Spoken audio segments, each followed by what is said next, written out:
No voy a hablarles como un experto en política, ni siquiera en teología.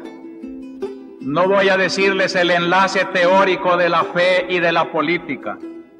Sencillamente voy a hablarles más bien como pastor que juntamente con su pueblo ha ido aprendiendo la penosa y dura verdad de que la fe cristiana no nos separa del mundo.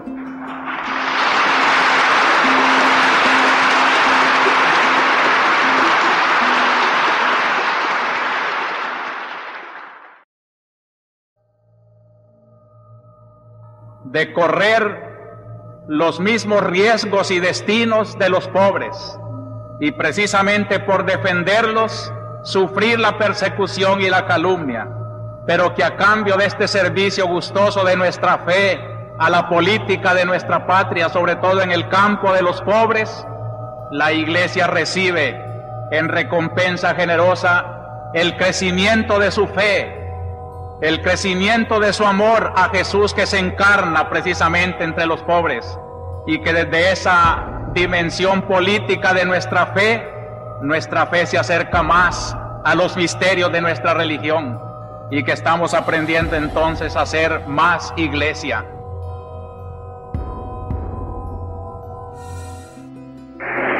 Esta es la iglesia que yo quiero, una iglesia que no cuente con los privilegios y las valías de las cosas de la tierra, una iglesia cada vez más desligada de las cosas terrenas, humanas, para poderla juzgar con más libertad desde su perspectiva del Evangelio, desde su pobreza. El que se finge pobre para hacer la revolución, sembrar el odio, no es pobre. Lleva en sí una confianza en su revolución, y eso ya no lo hace auténticamente pobre. Pobre es la iglesia que no confía en ninguna revolución de la tierra, que no siembra odios porque allí no encuentra nada, que siembra amor a Dios y amor al prójimo, el reino de Dios en la tierra, la verdadera pobreza, la verdadera humildad. Esta es la iglesia que soñamos, hermanos, y la que yo creo que se va construyendo en nuestra arquidiócesis.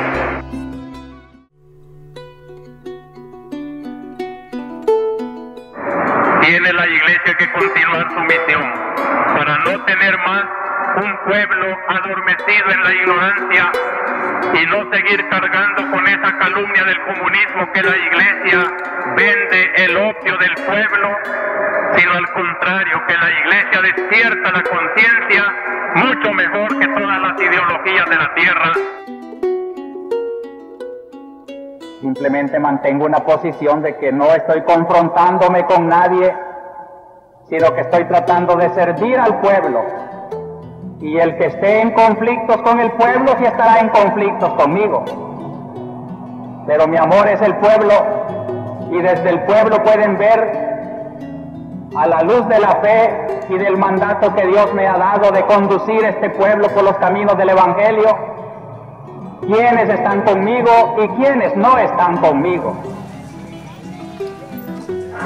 El sentido de pueblo es muy grandioso.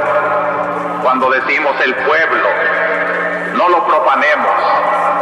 El pueblo es el conjunto de hombres que va desarrollando en la historia una vocación de Dios.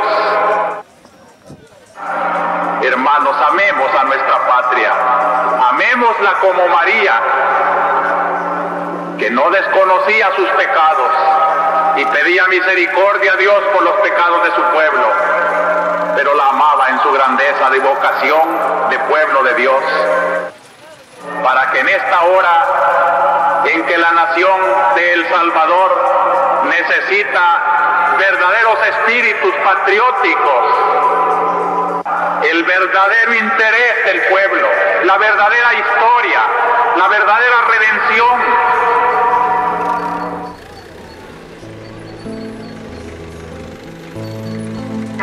amad a vuestra patria, estudiad vuestra historia, conocer vuestra idiosincrasia, ser salvadoreños profundamente. Quizá no tenemos todos la culpa, ni toda la culpa de no amar tan entrañablemente a nuestra patria como María amó a su patria. La vemos a veces tan fea, nos sentimos tan desubicados en nuestra propia patria que muchos prefieren mejor irse a otros lados. No sienten el hogar, no sienten la tradición, no sienten la alegría de la propia sangre, de sus propios paisajes, de la propia belleza de su tierra. Y es tan bonito El Salvador.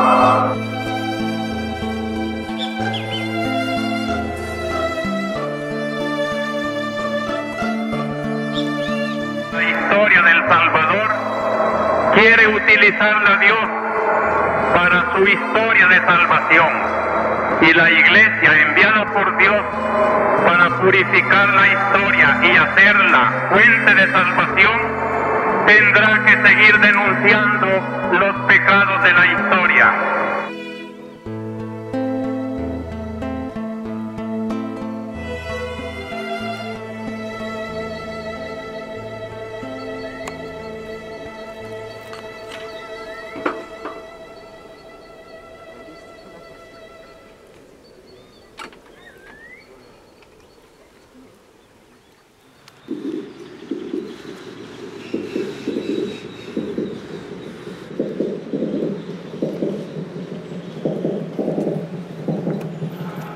El que comete un pecado, dice la teología, rompe con el principio de su existencia y de su vida. Y entonces también rompe íntimamente, de modo que un pecador lleva en sí el desorden. La triste experiencia nos dice qué amargo es el pecado, qué desorden sentimos dentro de nosotros, qué sinsabor, qué asco de nosotros mismos. Y de esa ruptura íntima, de esa falta de paz en el corazón del pecador, surge otra ruptura, ruptura con los hombres. Y en la Biblia aparece Caín matando a Abel. Y así también en nuestro tiempo, tantas cosas que nos separan y han sembrado el odio, la violencia. Puede caracterizar también la manera de reaccionar de aquellos que están o se creen oprimidos y cuyo anhelo de vida y de justicia termina por explotar. Violencia de los débiles, de aquellos que están privados de ciertos derechos fundamentales. Existen pues dos violencias: la que está oprimiendo de arriba, políticamente, económicamente, y la que reacciona contra esa violencia. La violencia la producen todos, no solo los que matan. Una violencia institucionalizada, un frenesí de mantener el poder, de mantener la economía, y son capaces en ese afán de mantenerse de atropellar vidas y sociedad entera. Que esta figura tan fea de nuestra patria no es necesario pintarla bonita allá afuera. Hay que hacerla bonita aquí adentro para que resulte bonita allá afuera también. Pero mientras haya madres que lloran la desaparición de sus hijos, mientras haya torturas en nuestros centros de seguridad, mientras haya abuso de sibaritas en la propiedad privada, mientras haya este desorden espantoso, hermanos, no puede haber paz. Y se seguirán sucediendo los hechos de violencia y de sangre. Con represión no se acaba nada. Es necesario hacerse racional y atender la voz de Dios y organizar una sociedad más justa, más según el corazón de Dios. Todo lo demás son parches. Todo lo demás son represiones de momento. Los nombres de los asesinados irán cambiando, pero siempre habrá asesinados. Las violencias seguirán cambiando de nombre, pero habrá siempre violencias, mientras no se cambie la raíz de donde están brotando como de una fuente fecunda, todas estas cosas tan horrorosas de nuestro ambiente.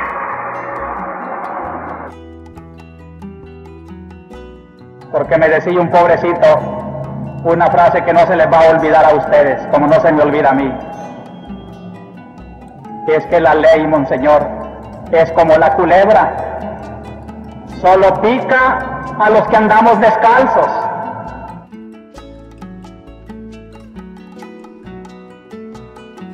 Por eso la primera característica de una ley tiene que ser racional, ordenación de la razón.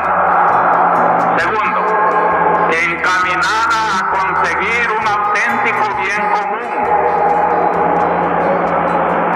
No es el provecho de un gobernante o de un grupo privilegiado el que arranca una ley para seguir oprimiendo, reprimiendo, sino que tiene que ser el bien común el que se busca, que todos vean en esa ley que se ha procurado la felicidad, el bien, la libertad, la dignidad de todos los hombres, ricos y pobres.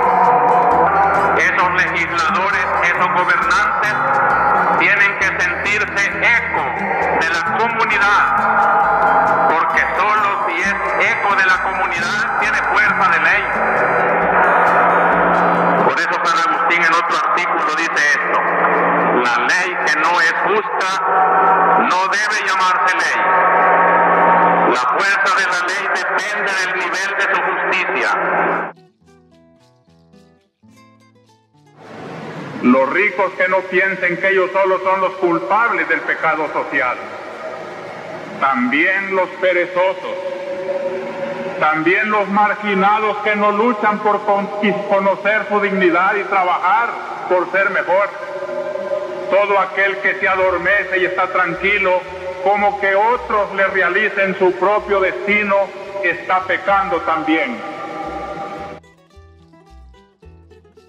Organicemos a tiempo nuestra patria. Organicemos los bienes que Dios nos ha dado para la felicidad de todos los salvadoreños. Hagamos de esta república tan bella en dones naturales de Dios una bella antesala del paraíso del Señor, y tendremos la dicha entonces de ser recibidos como el pobre Lázaro. Y cuando decimos pobre, hermanos, decimos la actitud interna del corazón.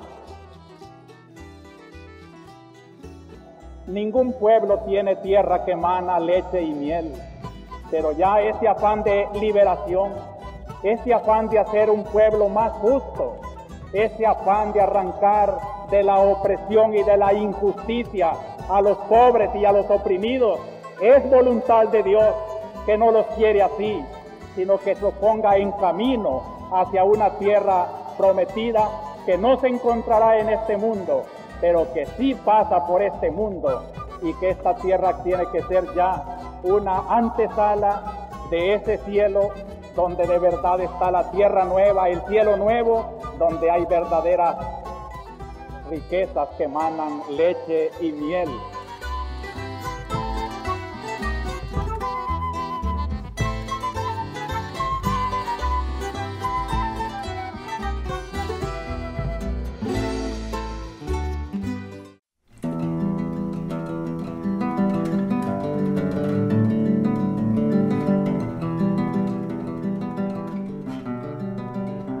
Cualquiera diría que es un sarcasmo cuando en El Salvador hay tanta aflicción, tanto temor, tanta psicosis, que se nos invite a la alegría.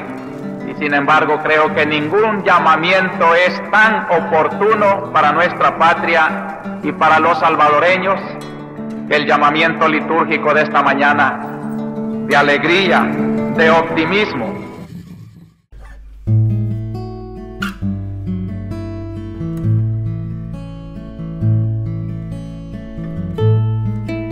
Hermanos, lo llamamos hoy el pluralismo, modos de pensar distintos, proyectos políticos distintos, opciones distintas, pero lo bonito fuera que cada uno según sus opciones buscáramos el bien común, construyéramos según lo que hemos recibido del Espíritu la patria común, poner en común lo que cada uno ha recibido.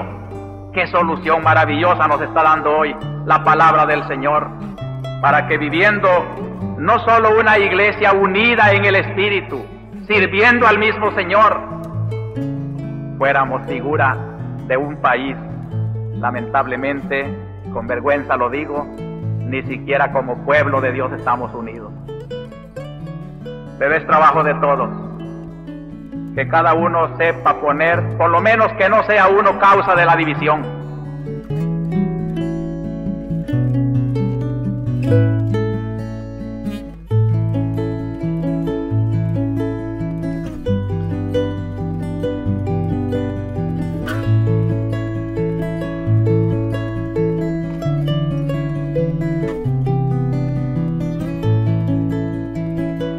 Yo comento, de los humildes viene la luz.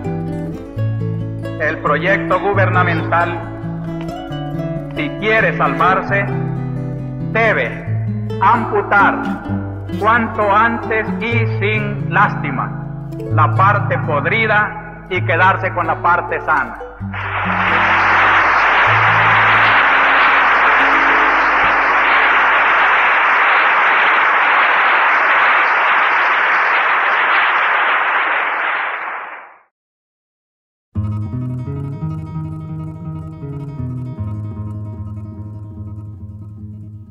Por último, queridos hermanos, quiero hacer un llamamiento a todos los sectores del país para que evitemos el tener que llegar a una guerra civil y de todos modos logremos en nuestro país una auténtica justicia.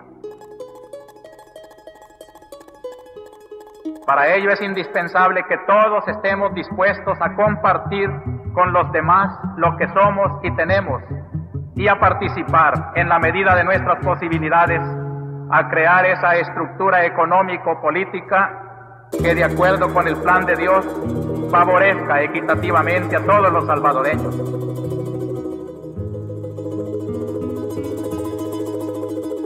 En particular hago un llamado al sector no organizado que hasta ahora se ha mantenido al margen de los acontecimientos políticos, pero que está padeciendo sus consecuencias, para que, como recomienda Medellín, actúen en favor de la justicia con los medios de que disponen y no sigan pasivos por temor a los sacrificios y a los riesgos personales que implica toda acción audaz y verdaderamente eficaz. De lo contrario, serán también responsables de la injusticia y sus funestas consecuencias.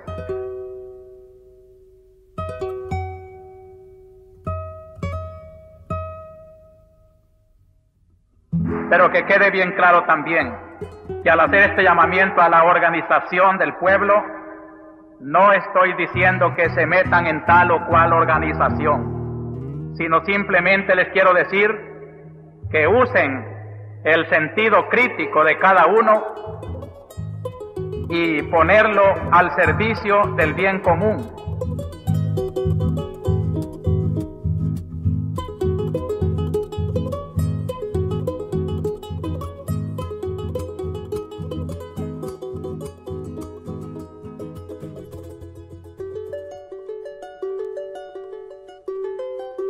Yo no soy técnico ni en sociología, ni en política, ni en organización, simplemente un humilde pastor que le está diciendo a los que tienen la técnica: únanse, pongan al servicio de este pueblo todo lo que ustedes saben, no se encierren, aporten. Entonces sí, se practicará el derecho, se hará la justicia. Precisamente cuando un mundo necesita reivindicaciones sociales y políticas, cuando necesitamos cambios profundos y audaces, ¿quiénes lo van a hacer? Medellín lo dice claro: los hombres nuevos renovados en esta conversión. Es necesario que políticos y no políticos, gente de poder y gente del pueblo, todos tratemos de renovarnos en esta conversión interior.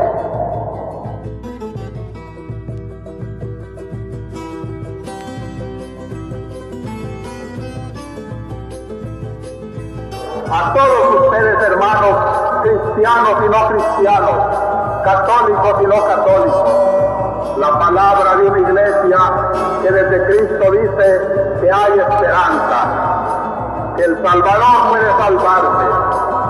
El Salvador, si abre su corazón a la conversión, al amor, a la justicia, al verdadero bienestar, encontrará la paz. Comencemos por preparar los caminos en el desierto y florecerá el tronco seco y las piedras se convertirán en hijos de Dios, y los salvadoreños que nos hemos hecho fieras unos con otros conviviremos la alegría de ser hermanos, hijos de Dios.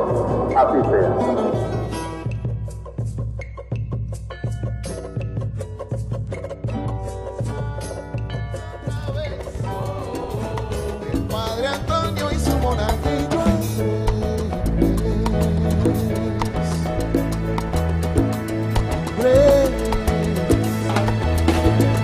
El padre lo halló la guerra un domingo en misa, dando la comunión en manga y camisa. En medio del Padre Nuestro entró el matador y sin confesar su culpa le disparó. Antonio cayó hostia en mano y sin saber por qué. Andrés se murió a su lado sin conocer a Pelé. Y entre el grito y la sorpresa, agonizando otra vez, estaba el Cristo de palo.